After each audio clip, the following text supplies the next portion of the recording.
Bismillahirrahmanirrahim. Inshallah, we'll continue with Unit 2.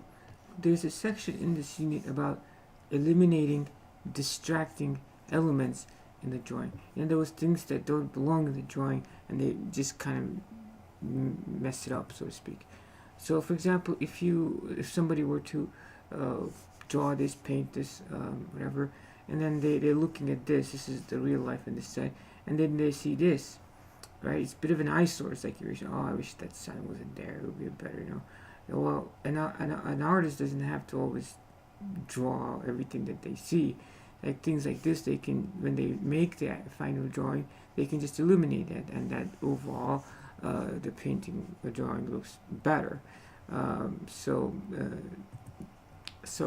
if sometimes getting rid of stuff that you want to know is easy, like, you know, unless that's the object of the drawing. I mean, this looks, what is that doing? What is that even, right? So sometimes it's very easy, obvious that what needs to go.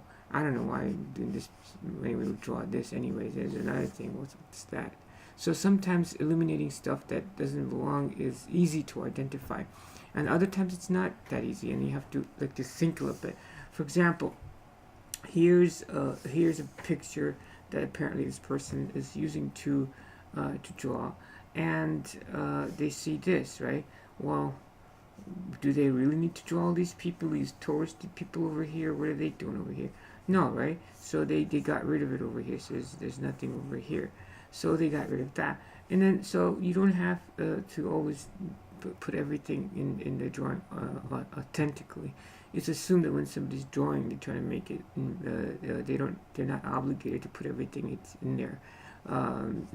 So, and then there are other things over here too. See, so do you want this in the drawing, etc. So you have to critically look at what you want and what you don't want in the drawing, and get rid of the lines that are distracting. Okay, so now that was probably, well, that was not too bad. Now look at this picture over here. Okay, the top one over here. Now in that's a pretty nice picture, right? But if you look at this waterfall over here, I don't know about you, but this big log or whatever it is sticking out, is kind of ruining the whole picture, right? I don't know. I think so. So you kind of wish that it wasn't there, right? So you, as an artist, somebody could just get rid of that, and then you would have this. Clearly, this is more. It flows better because.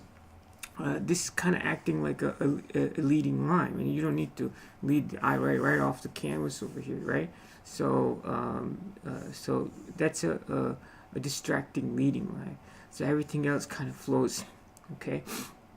So you have to look at the picture or whatever, or the landscape that somebody's drawing to see which objects, which elements belong and which don't belong and are actually distracting. And subtract from the big picture. Artists have done that. So this is a Teddy Roosevelt's picture, and you can see they have eliminated this object over here.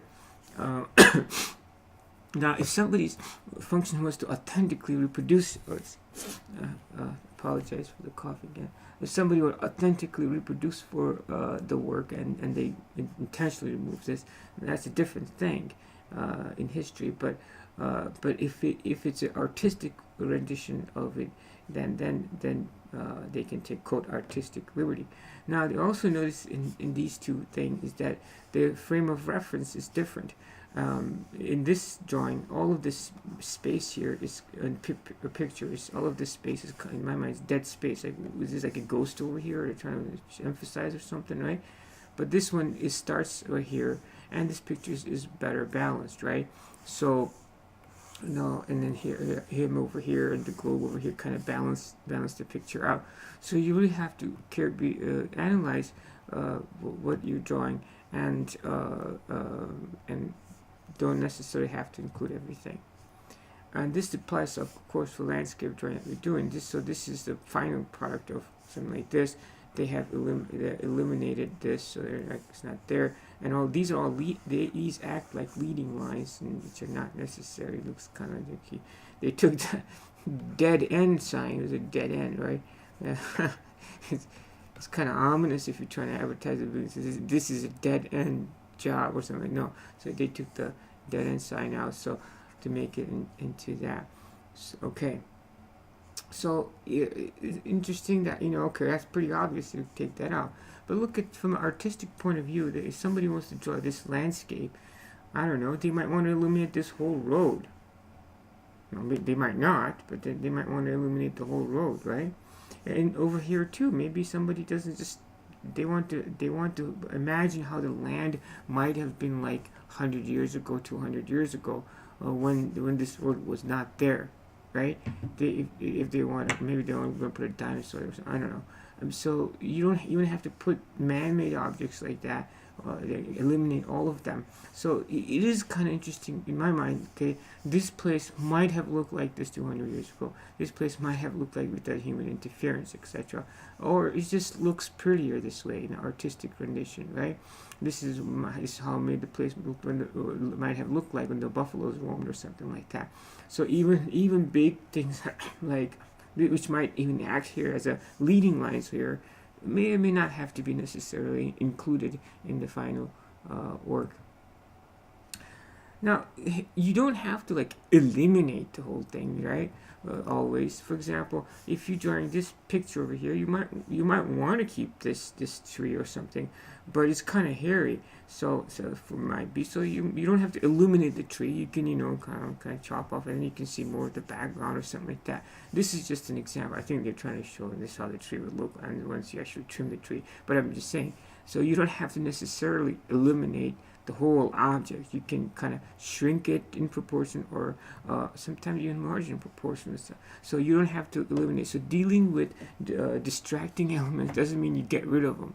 Right? Like, I don't like it, get rid of them. I don't like it, get rid of them. I don't like it, get rid of them. No, it's not like that. So you don't have to you can sometimes shrink or enlarge the object.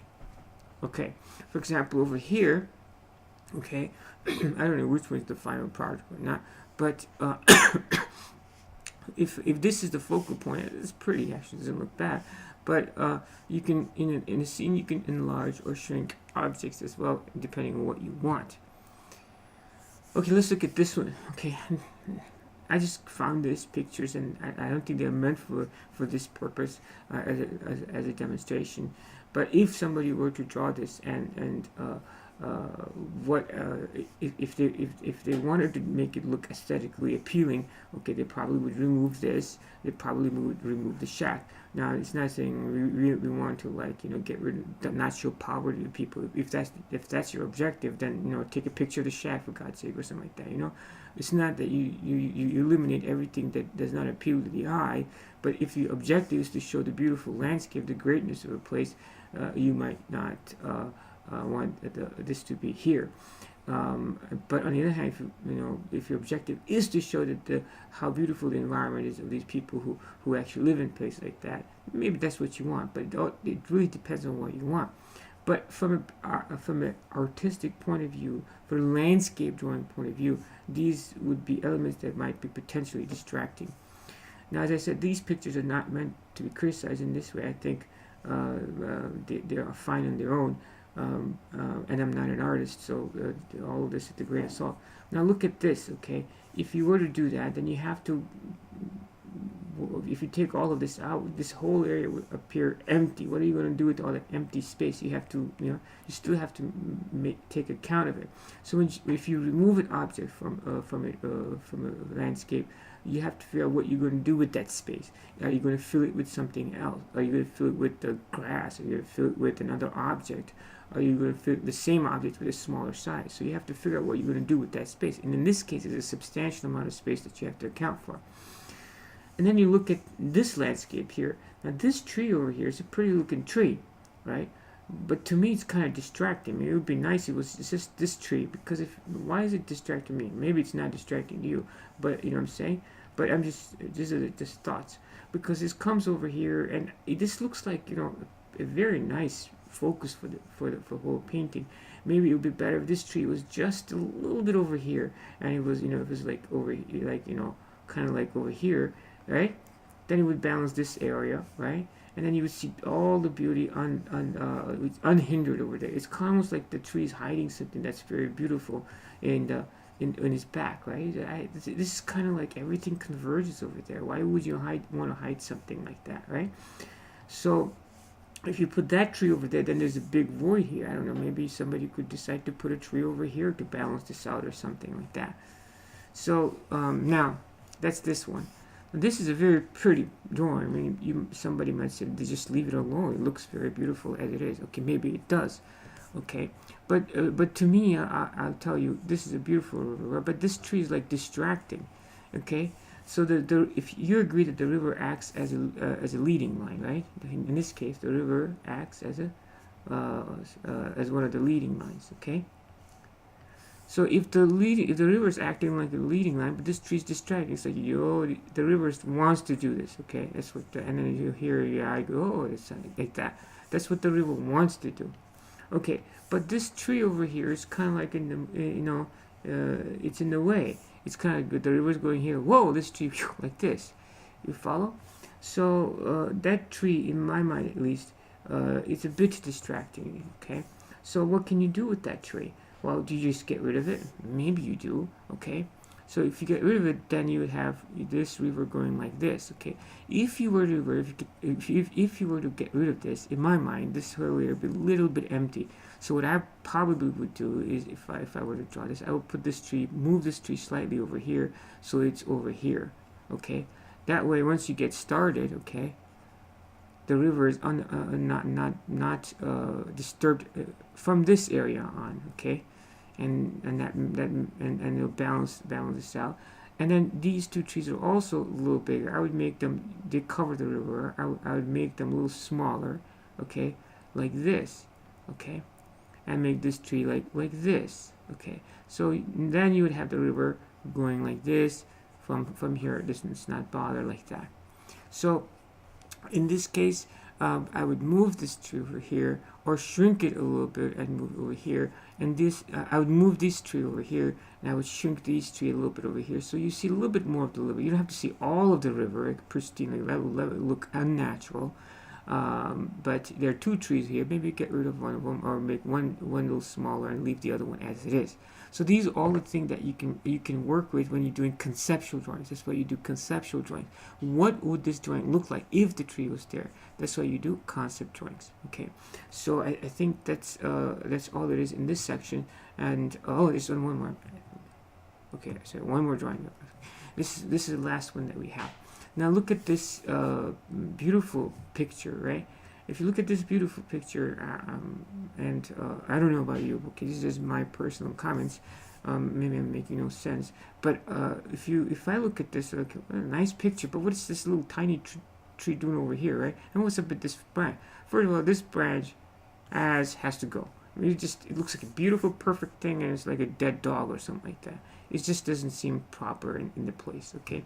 So that, in my mind, is distracting element. It has to go. And then that's gone. If you look at this painting, this whole space is like empty. There's not a lot of interest. Either you just cut off this hole over here. I would start the drawing from like here, okay? Right? Then you can, then it's more like a third and, a third like this, okay? So I don't know what they were trying to, but you have to make this area more interesting. So let me erase this. Okay. So one thing is this has to go, and then if you want to make third and third, you have to make this foreground a little bit more interesting. And this tree, as beautiful as it is, it's kind of like puny compared to the grandeur of the greater picture. So if I were to make changes to this tree, I would make this tree one of the like this, kind of like this, okay. And then you can add some interest over here, and it will help balance this picture, because this big hill over here, and there's nothing to balance on this side. This tiny tree is not enough to balance this big hill over here, okay. So so you don't have to eliminate things. Sometimes it doesn't make sense to eliminate the object in its entirety. But I do think if you make this tree a little bit bigger, not perhaps that bigger, maybe even this bigger, it would make this more effective drawing. And that's it for this time. And thank you, inshallah. Until next time, assalatu wassalamu ala rasulillah. Assalamu alaikum.